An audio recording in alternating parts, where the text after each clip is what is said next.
Bom dia ao nosso presidente hoje em exercício, o deputado Gilmar Dal Bosco.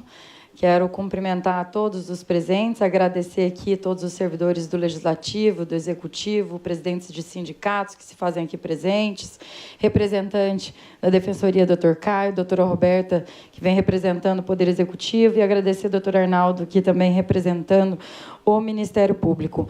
Eu tenho algumas perguntas, doutora Roberta, então eu vou fazer duas primeiro, que aí eu acho que fica mais dinâmico, se você puder responder, e depois eu retomo a fala. Bom, a primeira é porque hoje, pelo que eu vi, nós não estamos com a LOA já adequada conforme a PEC, né? Eu gostaria que você colocasse aqui para a gente qual é o valor previsto de economia que a PEC vai proporcionar ao Estado. Porque foi um questionamento durante o debate da PEC, as pessoas diziam em mais de 1 bi por ano, depois nós constatamos que não era 1 bi por ano, era cerca de 140 milhões por ano. Então, quero saber qual é essa economia e o que ela vai representar dentro da LOA, quanto vai se sobrar para fazer investimentos, por exemplo, na saúde, do que vai se economizar no repasse dos duodécimos, por exemplo. Depois eu queria que você me falasse sobre a questão da frustração da arrecadação de ICMS, que foi baseado principalmente na energia. Essa frustração da arrecadação do ICMS, eu queria saber por que ela aconteceu, sendo que o PIB do Estado de Mato Grosso cresceu 5,1%, e a conta de energia também aumentou para o contribuinte. Por que, então, que houve a frustração da arrecadação do ICMS? Essas duas perguntas primeiro, doutora Roberta. E queria colocar aqui que eu acredito que uma preocupação que nós temos aqui dentro da Assembleia, eu acho que ela tem que ser levada em consideração, sem dúvida nenhuma, é com o recurso que será supostamente economizado, mas eu prefiro deixar de pagar, porque futuramente nós teremos que pagar isso. Eu acredito que nos próximos anos os próximos governadores terão que se preparar para fazer o pagamento, para se iniciar o pagamento dessas dívidas, porque nós estamos postergando, segundo o próprio governo, para o Estado respirar. Então, de certa forma, eu acho que nós temos que ter uma preocupação redobrada com relação à aplicabilidade desse recurso. Acho que a fala aqui do doutor Arnaldo, quando ele trata da questão de prioridade, ela é muito relevante, principalmente quando você leva em consideração que nós estamos falando de um ano de 2018, que é um ano de campanha eleitoral. E isso é extremamente preocupante, porque o Estado de Mato Grosso já não aguenta mais que se use de política eleitoreira em detrimento de políticas públicas de verdade para o seu povo. E isso em todos os sentidos. Nós não estamos mais falando somente do funcionalismo público, que, ao meu ver, de uma certa forma, o governo já desistiu, vamos dizer, de conquistar, mas eu tenho receio com algumas medidas que o governo vem adotando, como, por exemplo, com relação à caravana da transformação. Isso não é ação de saúde prioritária. Ação de saúde prioritária é UTI aberta. Ação de saúde prioritária é hospital regional, que não falta equipamento, que não falta insumo, que não falta medicamento. Então, acho que essa é uma preocupação que nós temos que ter, e isso de todos os poderes e instituições, doutor Arnaldo, em conjunto.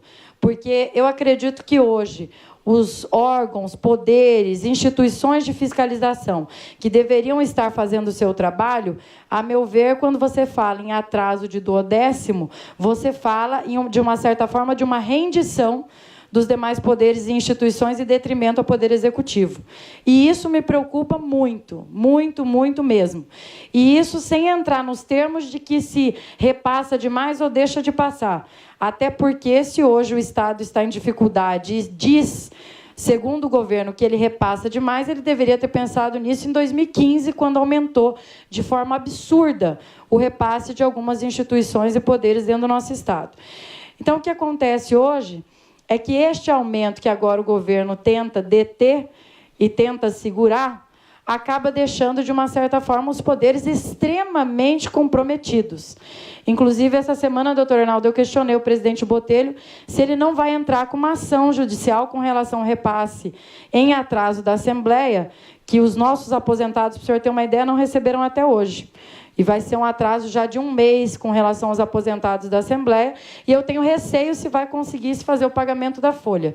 Isso sem falar na legitimidade em se fiscalizar que a Assembleia deveria ter, que não tem mais. A partir do momento que eu seguro o seu recurso, você acaba comprometendo a finalidade da Assembleia, que é de fiscalizar o Poder Executivo, e disse ao presidente que, se ele não fizer esse questionamento jurídico, nós, deputados da oposição, vamos fazer a mesa diretora e acioná-los por não fazer, porque isso é extremamente preocupante. Fora isso, doutor Arnaldo, eu vejo que quando você fala num aumento da saúde, que agora eu não me lembro ali se está 13,7% que vai ser aplicado, em detrimento aos 12% que é obrigatório, mas você tem uma saúde do estado de Mato Grosso estimando-se 1.850, você tem uma Cinfra estimando em 1.700.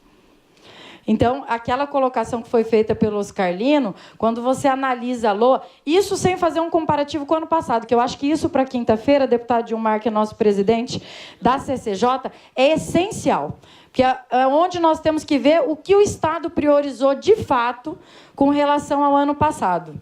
E eu tenho certeza que não foi a saúde. Até porque aqui dentro dessa casa tem uma PEC tramitando, que eu apresentei, que o investimento mínimo da saúde dentro do Estado ele deveria ser de 15%. E nas emendas parlamentares de 20%. E eu já estou colocando isso em vigência nas minhas emendas.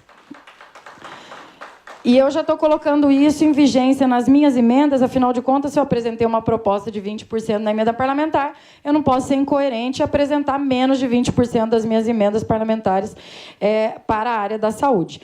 Então, acho que essa é uma questão preocupante, como eu coloquei, da prioridade. Uma questão também que eu abordo sempre é a questão da comunicação, que isso também o Ministério Público tem que ficar muito atento em conjunto com a Assembleia Legislativa, porque não se pode permitir mais que, em ano de eleição, se gaste absurdamente comunicação. Ano passado foi estimado 40 milhões, esse ano 47, ano seguinte, né, 47, que faz essa confusão mesmo de prazo, sendo, senhor promotor doutor Arnaldo, que esse ano já foi gasto mais de 80 milhões com comunicação. Então, como que um Estado que vive uma dificuldade extrema na saúde gasta 80 milhões de comunicação? É extremamente incoerente também. Então, o que eu tinha para falar, na verdade, era isso. As 2 perguntas foram respondidas pelos técnicos do governo estadual. E fica essa indagação com relação também, doutor Arnaldo, aos duodécimos. Porque esse é até um questionamento que eu quero fazer através de um requerimento ao Ministério Público, ao Tribunal de Justiça, ao Tribunal de Contas e também à mesa diretora da Assembleia Legislativa. Se consideram que o atraso de duodécimos hoje não acaba prejudicando a legitimidade, a independência e, principalmente, a imparcialidade dos poderes. E prevendo que ano que vem é um ano eleitoral, eu quero fazer um requerimento também indagando qual vai ser a atitude do Ministério Público, do Tribunal de Justiça e dos demais poderes e órgãos de poder de fiscalização e investigação com relação à aplicabilidade do recurso para fazer palanque eleitoral. Eu acho que essa, ano que vem, aqui como deputada mais preocupada do que com o pleito eleitoral em si, eu estou preocupada em como vai ser aplicado o recurso do governo, principalmente esse, que ele vai deixar de gastar, como foi dito agora há pouco. Era isso. Muito obrigada.